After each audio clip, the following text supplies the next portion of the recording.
ndikati waona Joey breka ndabata tabuka waona hanzi atenga muchovha vana vedu vakarara weni mbovha tanga tajaira kumuona ari rovha ngatikande mhepo dai chikangofa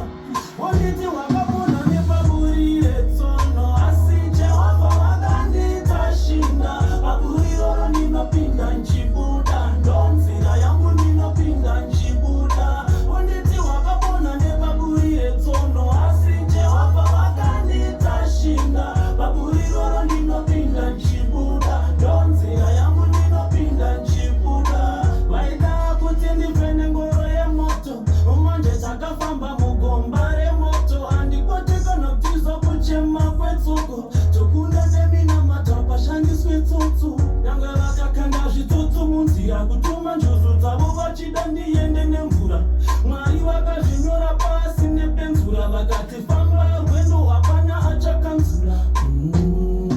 ndinopinda nchibuda ndinopinda nchibuda ndinopinda nchibuda